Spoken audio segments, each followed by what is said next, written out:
Rádio Rio de Janeiro, a emissora da Fraternidade, passa a apresentar Luz na Penumbra, programa que leva ao seu coração a mensagem da doutrina espírita.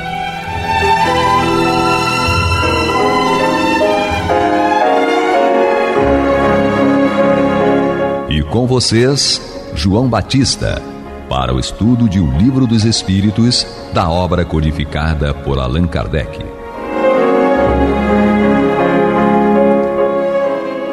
Papai do céu nos guarde e nos abençoe.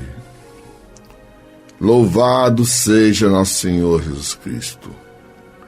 E que possamos fazer do tempo esta dádiva que a todos nós é dada de maneira igual, um recurso a mais, para que a nossa caminhada seja a cada dia mais firme e consistente na conquista dos valores morais que nos levarão à verdadeira felicidade.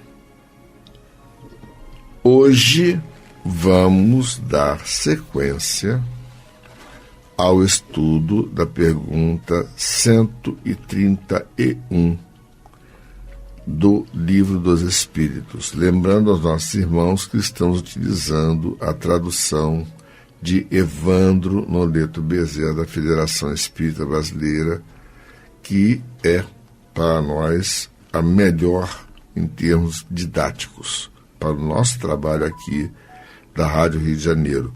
Não negamos o valor da tradução de Guilherme Ribeiro, muito pelo contrário. Nós a consideramos fundamental, mas considerando que nós estamos aqui trabalhando em rádio, com comunicação para a grande maioria das pessoas, nós temos que trabalhar com aquilo que seja mais fácil de compreender. Evandro, particularmente, foi muito feliz em tornar o texto mais compreensível sem perder a consistência do conteúdo. E a pergunta, nós vamos repetir em todo o mês, já que nós vamos estudar a pergunta todo o mês, é: há demônios no sentido que se dá a essa palavra? Já estudamos semana passada a resposta dos Espíritos. Vamos agora estudar os 2 primeiros parágrafos da resposta do comentário de Kardec. Sim. E vamos começar com Astênio. Desculpem. Você não falou quem está fazendo o programa hoje? Eu estou cometendo uma asneira assim, meu Deus do céu.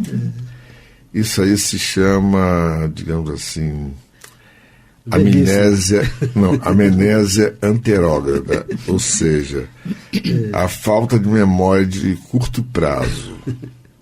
Vocês me desculpem, viu? Pois bem. Hoje temos aqui conosco Astênio. Cada dia é uma página nova no livro da nossa vida. Guilhermina. Que bom que a gente está junto de novo, discutindo e aprendendo. Apesar do meu lapso de memória. Sim. E meus olhos de safira. Angélica. Euzinha. Ela é um anjinho. E que seja o estudo nossa alavanca de progresso.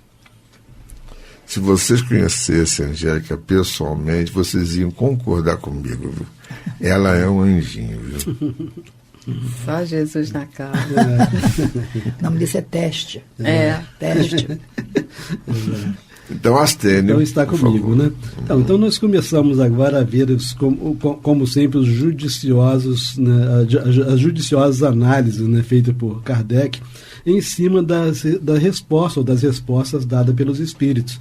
E aqui nós vemos um relativamente longo comentário de Kardec, né, no que nós vamos tratar em alguns programas, né? Hoje nós vamos ver só apenas uma pequena parte.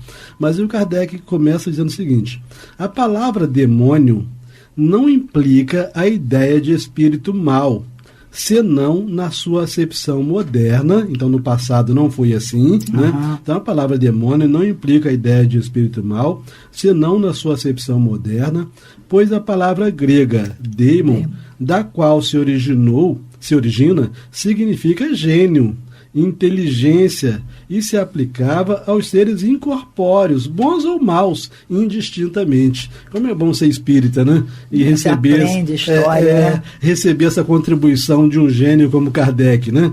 Então a gente está verificando que a ideia de demônio como coisa ruim é a ideia moderna, a ideia recente, né?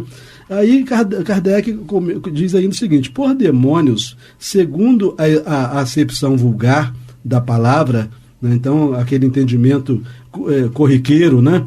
Por demônios, segundo a acepção vulgar da palavra, se entendem seres essencialmente malfazejos. Isso na acepção vulgar. Não que existam esses seres, que a essência seja malfazeja, né? Porque a essência é criação divina. Então, seres essencialmente malfazejos seriam, como todas as coisas, criados por Deus. Então, os demônios seriam, como todas as coisas, não seriam uma exceção, teriam sido criados por Deus. Se existissem, teriam sido criados por Deus. Ora, Deus, que é soberanamente justo e bom, não pode ter criado seres naturalmente predispostos ao mal, né? Porque se Deus predispõe uma criatura a esse ou aquele comportamento, acaba a responsabilidade da criatura, né? A responsabilidade continua sendo de Deus, né? Então, ora, Deus, que é soberanamente justo e bom, não pode ter criado seres naturalmente predispostos ao mal e condenados para sempre. Então, mais uma vez, né, como nós vimos no programa anterior, se enquanto estamos vinculados ao mal, estamos vinculados ao sofrimento. O sofrimento é decorrência do mal, né? Mal que fazemos. Se não fossem obra de Deus, se os demônios, se existissem, né, não fossem obras de Deus, existiriam como ele, como Deus, de toda a eternidade. Ou então haveria muitas potências soberanas, né? E nada no universo indica a existência de mais de uma potência, né, soberana, né? Porque a harmonia que reina no universo só pode indicar a existência de uma potência única, né? Exato. Então, Hermina?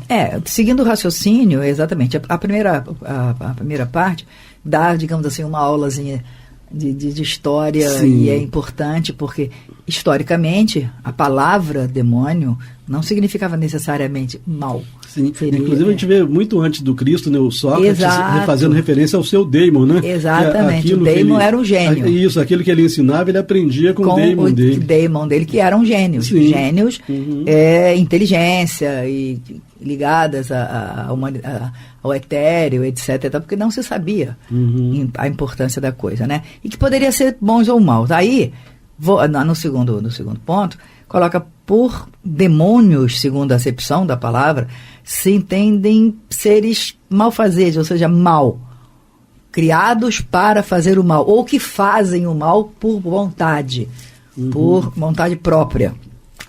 Ou seja, o próprio sentido da coisa, esses seres seriam criados por Deus para isso, porque todos foram criados por Deus indistintamente. E aí, Deus sendo soberanamente justo e bom, e por isso que nós pedimos e oramos a Ele, porque sabemos que Ele é soberanamente justo e bom e nos criou como seus filhos, Ele não pode ter criado seres especificamente predispostos ao mal.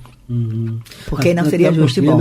Até porque se a gente verifica, né, se Deus tendo nos criado isso. E não admitindo o mal, tanto é que a gente sempre, né, a noção de pecado sempre existiu. Exatamente. Né? Se existia pecado é porque você não podia praticar o mal, porque o mal sempre foi o pecado.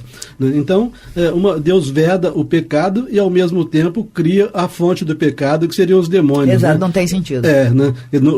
Cria seres cuja missão, cuja função seria levar-nos ao pecado. Sim. E ao mesmo tempo nos puniria pelo pecado. E eu volto a dizer, não tem sentido isso. Porque na verdade ele coloca que se os demônios não fossem obra de Deus, eles teriam de toda a eternidade.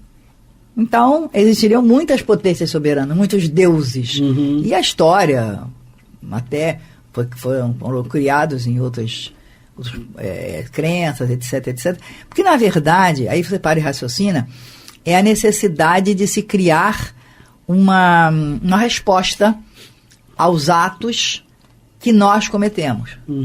Para, digamos assim, dar uma aliviada na consciência. Sim. Então, se eu faço um mal, se eu tenho muita raiva de alguém, se eu consigo, de repente, ter ódio de alguém a ponto de querer fazer muito mal, alivia a minha consciência, Porque ela está lá atrás, dentro da minha consciência, saber que eu estou fazendo errado. Está lá atrás aquilo me incomodando, aquele prego dentro da minha consciência me incomodando. Mas se eu tiver alguém a quem corresponsabilizar isso já dá um alívio. E isso faz parte do ser humano. Faz parte do ser humano e do nosso crescimento. E é em cima disso que a gente está estudando. Para ver que não existem seres externos. Claro. Logo, 100% da responsabilidade. Exatamente, conosco, é né? nossa, é nossa. A gente vai chegar lá. Angélica. Eu estou adorando o debate. Mas eu tenho algumas perguntas para fazer. Claro. Certo? Então, se falando dos demônios, e aqui um demônio que mudou de patamar, porque antes ele era o espírito, considerado espírito, gênio, inteligência. Algo, né? Ou seja... O detalhe importante, independente se é bom ou mal. Independente de ser bom ou mal. Estaria sendo incorpóreo, né? Exato. Aí começa... Tá bom, vem a independência, um gênio, uma inteligência, um extra incorpóreo, né? Uma existência incorpórea, independente de bom ou mal. Então vamos lá. Primeira pergunta. O que vem a ser o mal? O que vem a ser o mal? No capítulo passado, no estudo passado, Einstein levantou a teoria da Gênese, né, lá de Kardec também, falando sobre a origem do bem e do mal, né, e que o mal seria a ausência do bem. Em texto também trazido por João, né, falou também da possibilidade das coisas que nós estarmos em processo de aprendizado. Então, o fato da ignorância no sentido do não conhecimento nos leva a escolhas nem sempre assertivas. E nós vamos num processo crescente de amadurecimento. E nós temos nesse processo de amadurecimento o amadurecimento emocional, psíquico, né? Moral, né? Além da instrução. Né? Você vai conhecendo e contribuindo para a evolução tecnológica, né? Do planeta e seu mesmo, né? Porém, as nossas escolhas, elas são fundamentadas nas nossas experiências.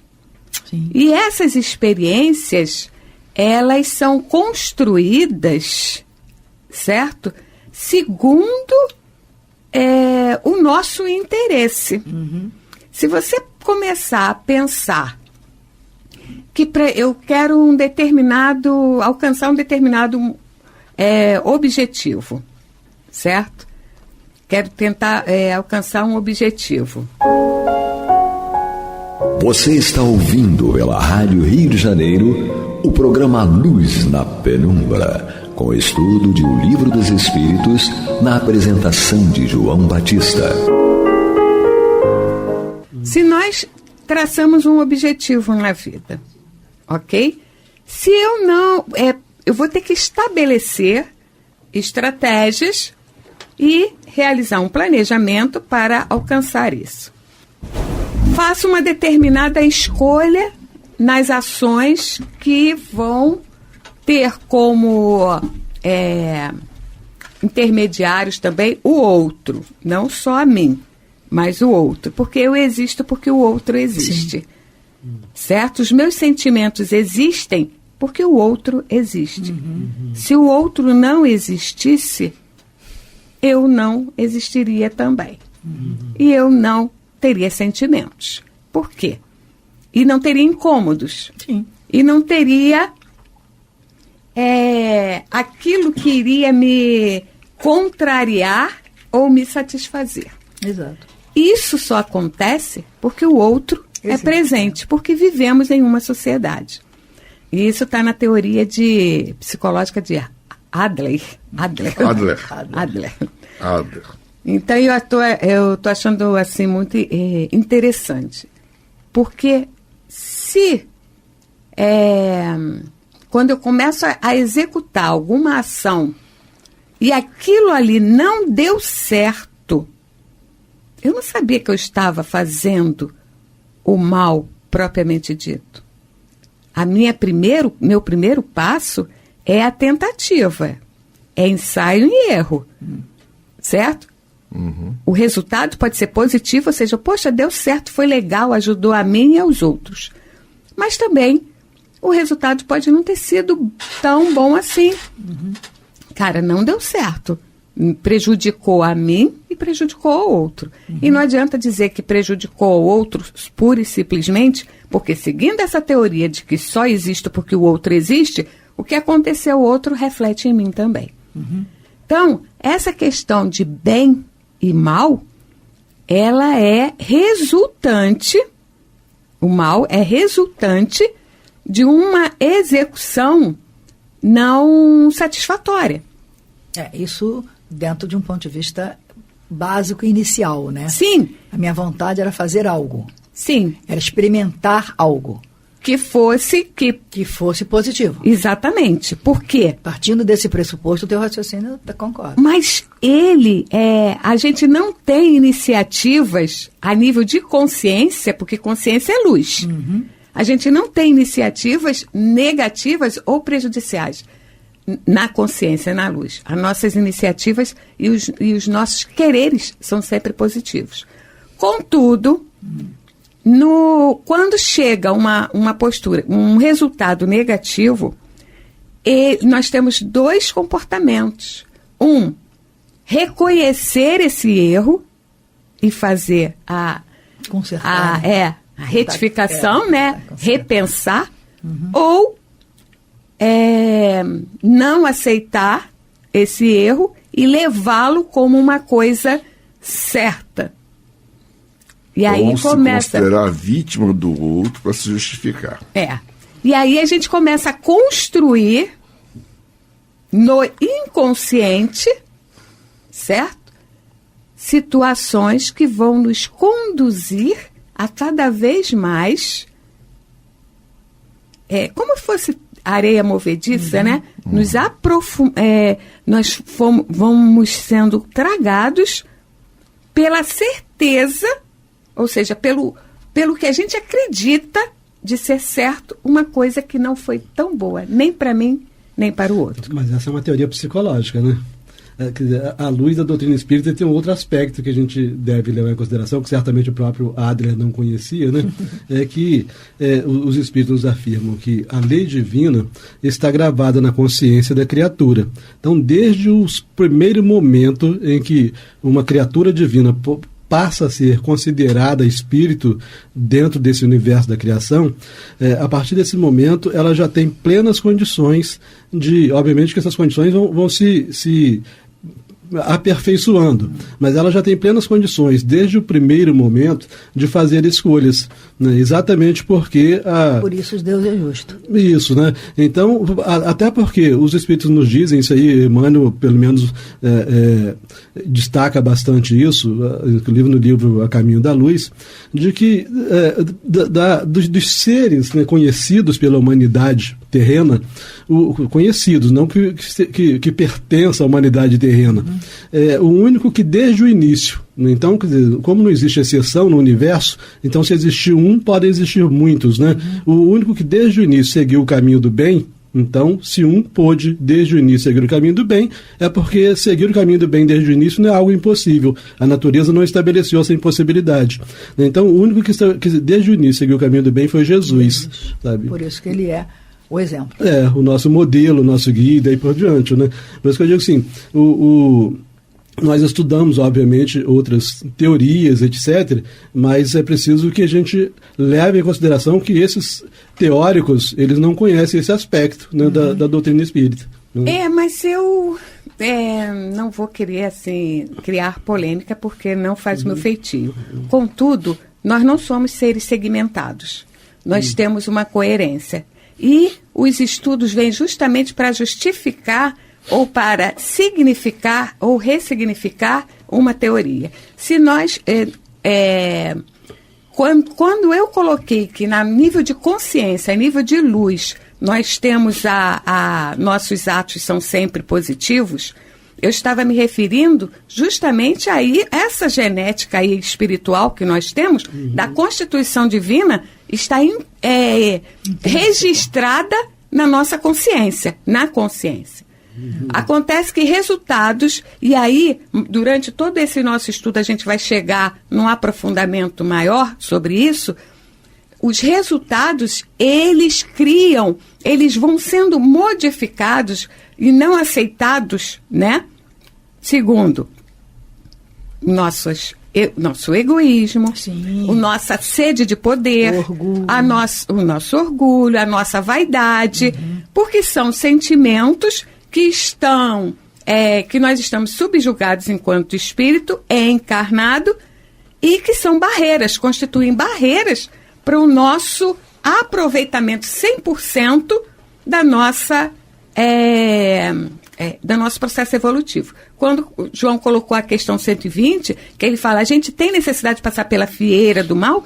Não, o que seria essa fieira do mal? Seria o não entendimento, o não aproveitamento total daquilo que é o certo, que está inscrito em nós. Entende? Eu faria uma defesa da visão psicológica que a Angélica expôs, porque nós estamos há séculos lidando com situações de doença mental de extrema gravidade. Tá? Já houve época em que o indivíduo que tinha manifestações de doença mental era considerado tocado pelos deuses, então ela era sacralizado. Depois passou a ser considerado como possuído por demônios.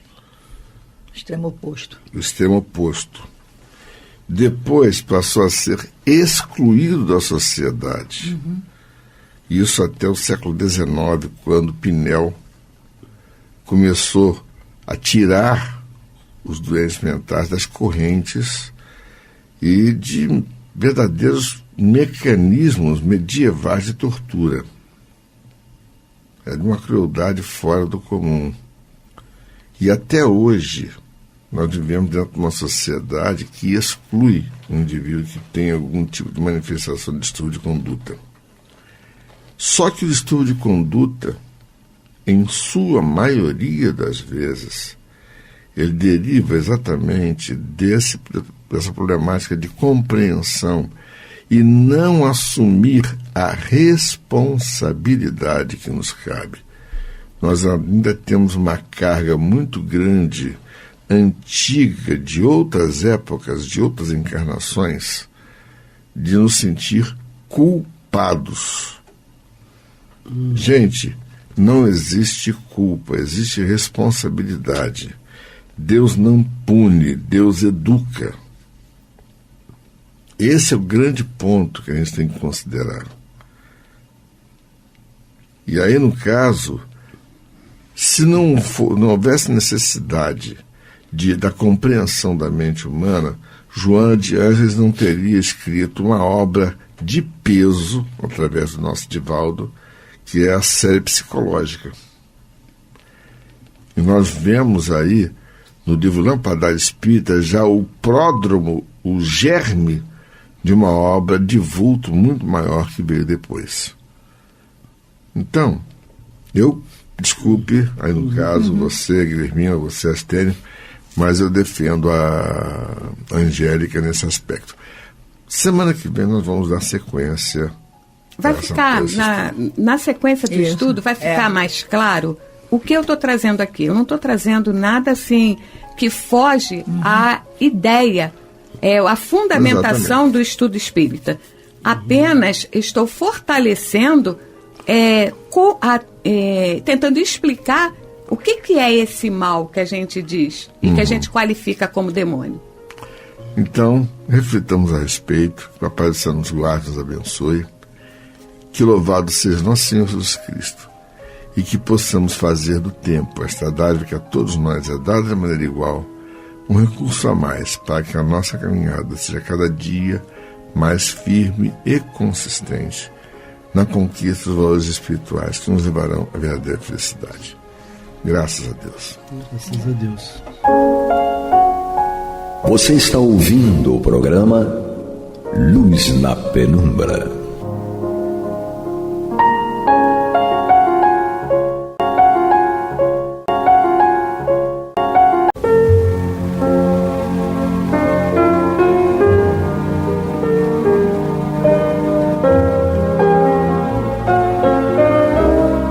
A Rádio Rio de Janeiro está levando ao seu lar e ao seu coração a mensagem consoladora da doutrina espírita, através do programa Luz na Penumbra.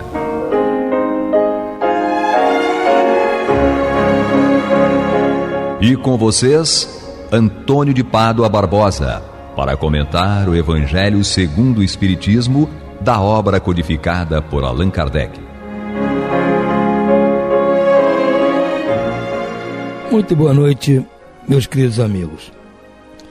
Estamos aqui mais uma vez para dar continuidade ao programa Luz na Penumbra, programa no qual nós comentamos o Evangelho segundo o Espiritismo de Allan Kardec. E este Evangelho segundo o Espiritismo, como todos sabem, é baseado no Evangelho original, verdadeiro, nos Evangelhos, melhor dizendo, de Jesus Cristo. E as coisas, às vezes, que Jesus nos passou e deixou para nós como ensinamento, devido à nossa falta de entendimento,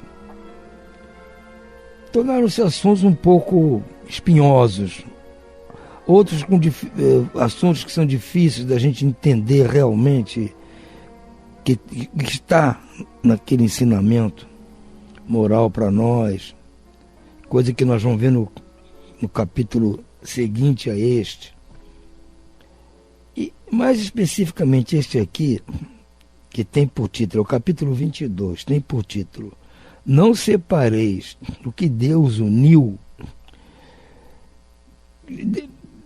Assim, ele suscitou algumas interpretações um pouco, vamos dizer assim, coerentes com aquilo que nós, na época, desejávamos e achamos como tal, que era certo. Então nós interpretamos as palavras de Jesus de forma a se enquadrar naquilo que nós já achávamos. Nós, inclui-se nesses nós, os religiosos da época. Os cristãos da época achavam que era assim porque convinha a eles que fosse assim. Mas nós não temos que interpretar as palavras do Cristo de acordo com as nossas conveniências. Ao contrário, geralmente, elas têm que ser interpretadas de forma que contrariam as nossas conveniências, porque as nossas conveniências é que estão nos levando à situação dramática em que nós nos encontramos hoje. Nós que somos reencarnacionistas, sabemos que o que estamos passando hoje é consequência de termos atendido às nossas conveniências de momento, no passado. Hoje chegou a vez de acertarmos as contas, porque as conveniências nem sempre é o melhor para nós. Muitas vezes o conveniente é bom para todos num conjunto, mas especificamente para uma pessoa, o conveniente nem sempre é o melhor. Às vezes o melhor realmente é fazer o necessário. E aí, para nós, o necessário às vezes atrapalha nossos gostos. Então a gente prefere atender a conveniência, e se tiver que deturpar as palavras do Cristo por isso, a gente vai deturpar uma boa. Mas o Evangelho segundo o Espiritismo veio justamente para esclarecer esses pontos, como o próprio Cristo disse, que ia rogar ao Pai que nos enviasse um Consolador, que ia nos trazer coisas novas e ia tentar explicar as coisas que ele tinha passado. Eu creio que esse ponto aqui é um deles. Então, vamos lá. Não separeis o que Deus uniu, a indissolubilidade do casamento ou divórcio. Então, os primeiros itens aqui tem por título indissolubilidade do casamento. É baseado no trecho aqui do Evangelho de Mateus. Diz assim: os fariseus vieram ter com ele para o tentarem e lhe disseram: será permitido a um homem despedir sua mulher, seja qual for o motivo? Ele respondeu: não lestes que aquele que criou o homem desde o princípio os criou, macho e fêmea? E disse: por esta razão o homem deixará seu pai e sua mãe, e então se ligará à sua mulher, e não farão os dois senão uma só carne. Assim, já não serão duas, mas uma só carne. Não separe, pois, o homem o que Deus uniu. E aí é uma questão de interpretação. Como eu disse, dependendo da sua conveniência, interpreta aqui do jeito que você quer.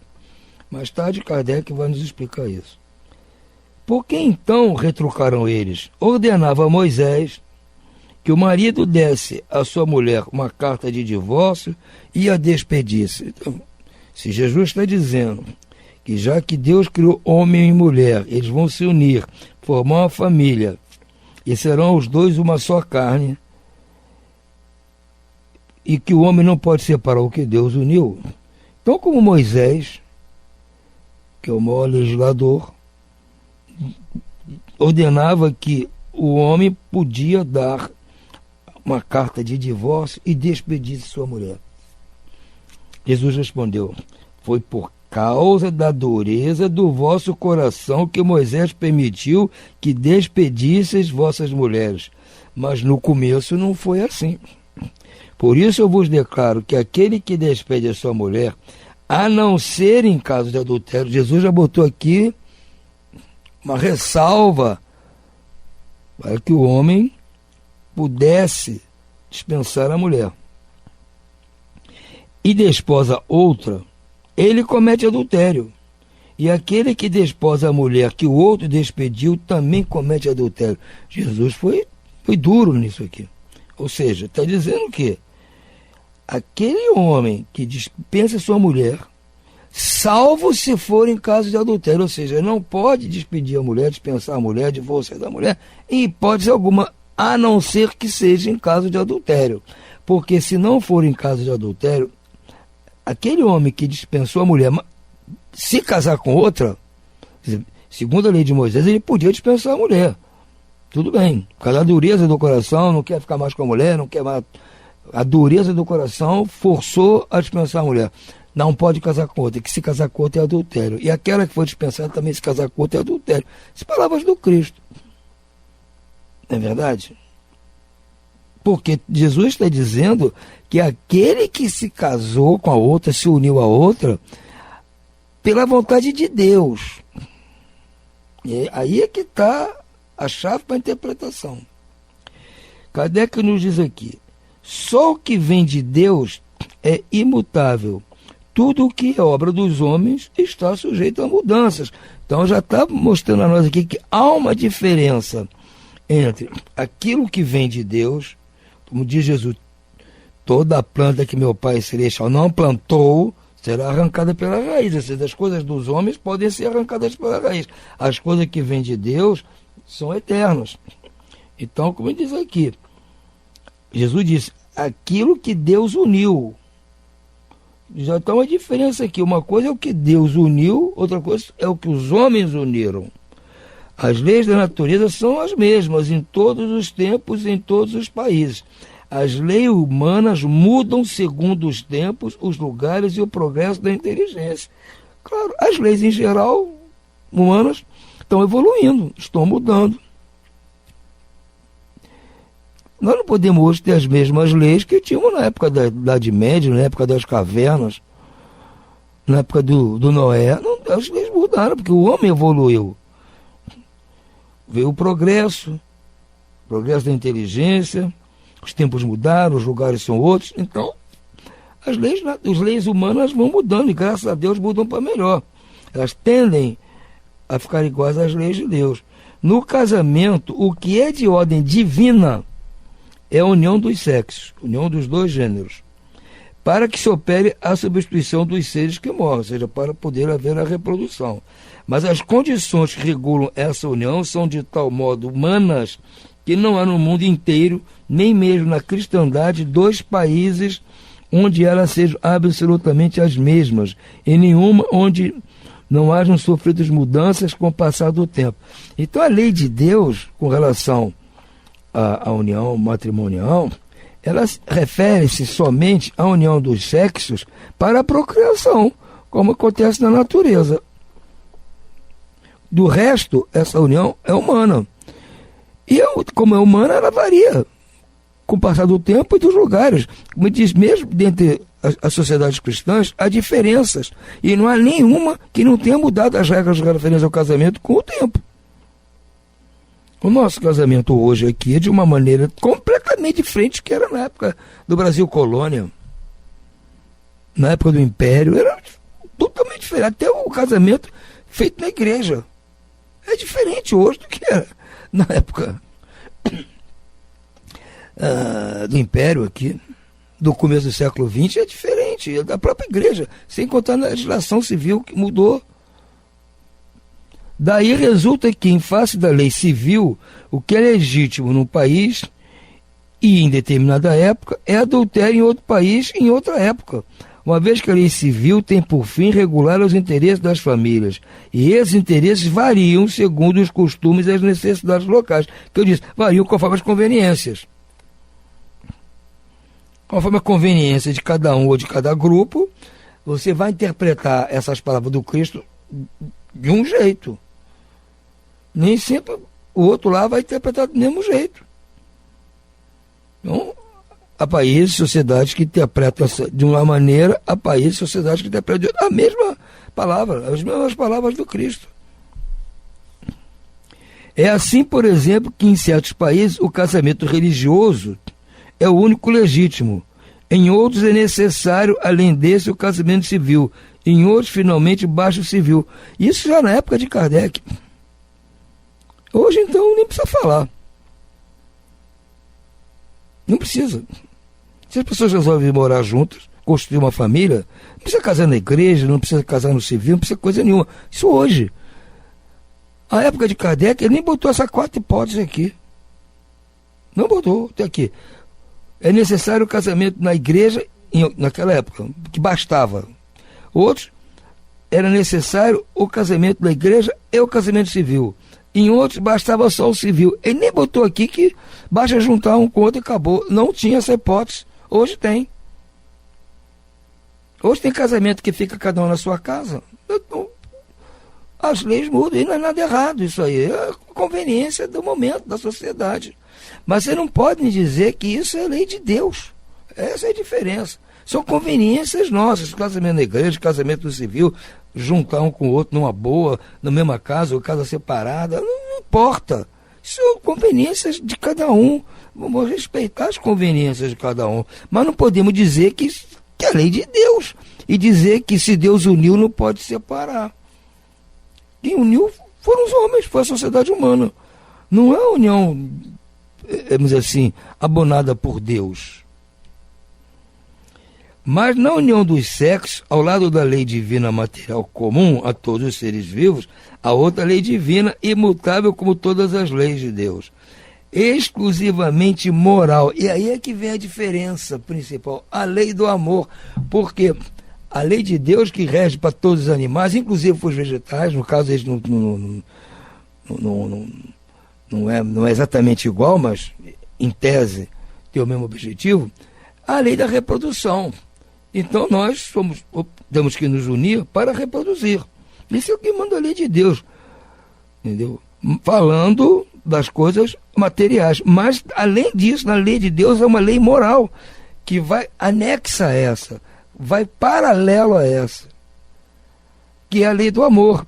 Por quê? As pessoas podem se unir para a reprodução, como os animais fazem. Fazer união para reproduzir, depois cada um vai para o seu canto, e a fêmea, coitada, segura a onda lá da prole. O homem, não é assim, o ser humano não é assim. Porque entre nós existe a lei do amor, que é a lei de Deus. Então, além de nos unirmos para fins reprodutivos, nós nos unimos por causa do amor. Então, se a união, além de atender a parte reprodutiva, que é o objetivo da lei natural, também atende a lei do amor, que é a lei de Deus principal, esta união é realmente abonada por Deus. E se é uma união dessa forma, essa sim vamos considerar como indestrutível, insolúvel. Quis Deus que os seres se unissem não só pelos laços da carne, mas também pelos da alma, a fim de que a afeição mútua dos esposos se transmitisse aos filhos e que fossem dois, e não somente um, a amá-los, cuidá-los e fazê-los progredir, diferentemente nos mamíferos animais, que a fêmea é que segura a onda. O macho vai embora e a fêmea fica lá cuidando de tudo. No ser humano, os dois têm que atender aos cuidados dos filhos. Nas condições habituais do casamento, a lei do amor é levada em consideração. Será que na época de Kardec, ele está falando, os casamentos levavam em consideração a lei do amor, ou era só a fim reprodutivo e interesses pessoais das circunstâncias de cada um, principalmente os interesses pecuniários? Então, o Espiritismo, através daqui das palavras de Allan Kardec, está mostrando para nós cruamente a verdade. A gente identifica o sofismo, não, Jesus disse que aquilo que Deus uniu não pode separar. É verdade, aquilo que Deus uniu.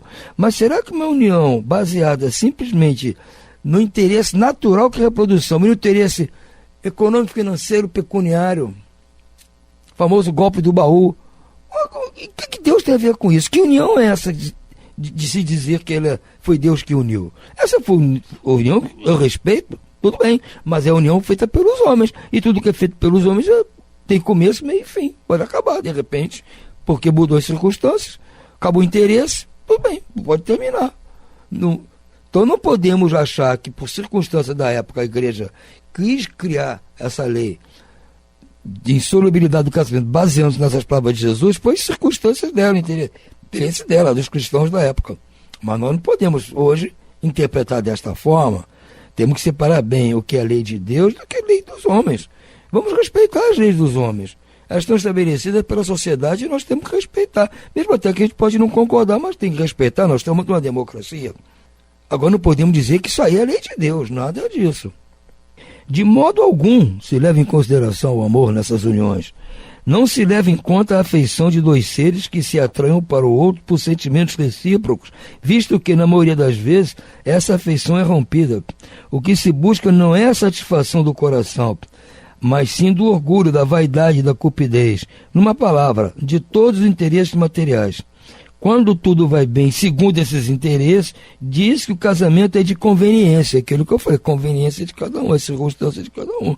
E quando as bolsas estão bem abastecidas, diz que os esposos são igualmente harmonizados e devem ser muito felizes. Então, quando o interesse pecuniário está sendo atendido, que casal maravilhoso, se entendem muito bem. Como diz o outro, onde falta pão, todos brigam e ninguém tem razão. Então, bastou faltar aquele objeto misterioso, que é o ouro, aí começa a haver brigas no casamento. Isso foi união feita por Deus ou por interesses econômicos? E aí tudo bem, eu penso assim, que se acaba, acaba, porque quando na maneira esse interesse que unia, não tem como continuar. Agora, se há o amor unido por Deus, não interessa se está rico, pobre, doente, saudável, mora junto, mora longe, não interessa. E tem o amor, não precisa ninguém falar, nem deixar de falar, não vai ser destruído nunca. Porque foi união feita por Deus. Nem os dois, nem terceiros, nem ninguém, nem filhos, nem sogros, ninguém vai conseguir desunir aquilo, porque aquilo foi unido com amor. E esse amor só foi se fortalecendo com o passar dos anos. Então não tem como se desfazer. Essa união feita por Deus, a qual se referiu Jesus. Então isso que Deus uniu, por aquele que disse para os fariseus. Quando a união é feita por Deus, por amor, não se desfaz. Ele diz como era no antigamente. Mas quando começou a haver o interesse dos homens, as circunstâncias, as conveniências, aí passou a ser o interesse de cada um. Aí o coração duro fala mais alto. Aí essas uniões passaram a ser feitas por outros interesses. E no meio judaico, até hoje não é assim. Os casamentos são feitos dessa forma. Então, não tem, o Moisés foi justo, olha, se é feito dessa forma, interesse fulano, casar a filha com o filho do fulano, porque interessa juntar as fortunas, ou interessa juntar as terras, esses são interesses. Então isso aí pode separar a hora que quiser. Ainda tinha, a lei dizia que tinha que ressarcir o dote, era tudo, é um contrato como qualquer contrato comercial. Tá bom, Moisés estava sendo apenas mostrando a diferença. Pode, mas não vem dizer que foi unido por Deus. A união feita por Deus é aquela que diz Kardec. Tem o interesse da reprodução? Tem, porque isso é da natureza humana, dos animais. Agora, além disso, no nosso caso, tem o amor. E aí, quando Deus une, ou seja, quando o amor une, ninguém pode separar. Não é que é proibido separar, ninguém consegue separar quem está unido por amor. Nem a lei civil, porém, nem os compromissos que ela determina podem substituir a lei do amor. Se esta lei não preside a união, resultando frequentemente que aquilo que foi unido pela força se separa por si mesmo, que o julgamento feito ao pé do altar torna-se um perjúrio se pronunciado como uma fórmula banal. Daí as uniões infelizes que acabam por se tornarem criminosas. Dupla desgraça que se evitaria se, ao estabelecer as condições do matrimônio, não se fizesse a abstração única que o sanciona aos olhos de Deus, a lei do amor. Quando Deus diz, não sereis senão uma só carne, e quando Jesus falou, não separeis o que Deus uniu, essas palavras devem ser entendidas com referência à união segundo a lei imutável de Deus e não segundo a lei imutável dos homens. Isso tem que ficar bem claro para nós. Eu acho que ficou claro. As palavras de Kardec são simples. Foi direto ao assunto. Então, se nosso casamento está atendendo à lei do amor, é indestrutível. Não é que a lei não deixa, porque a igreja não deixa separar. Não, porque eu não quero separar, minha mulher não quer separar, acabou. Não tem ninguém que vai conseguir separar. Agora, se é um casamento feito pelos interesses, é como um contrato comercial, tem sempre a cláusula de rescisão lá no final. Prevê indenização, não prevê indenização, prevê tempo para... prevê tudo. Como todo contrato comercial. É assim que funciona, gente. Kardec foi bem claro aqui nessa sua explicação. E por hoje nós vamos ficando por aqui, né? E desejo a vocês todos muito boa noite e muita paz.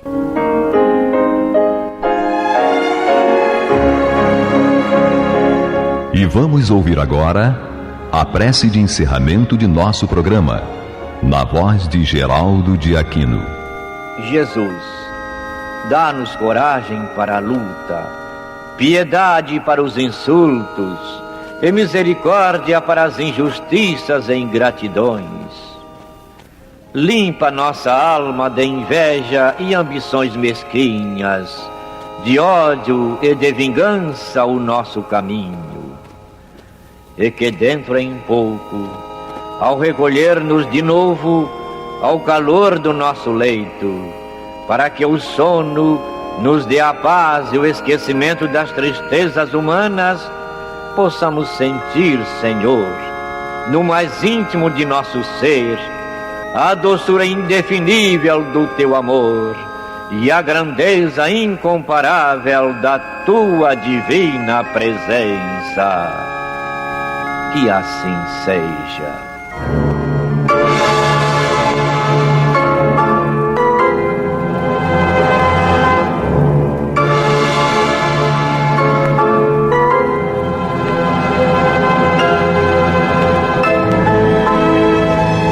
Acabamos de apresentar o programa Luz na Penumbra, que voltará a ser apresentado amanhã às 21 horas nesta emissora.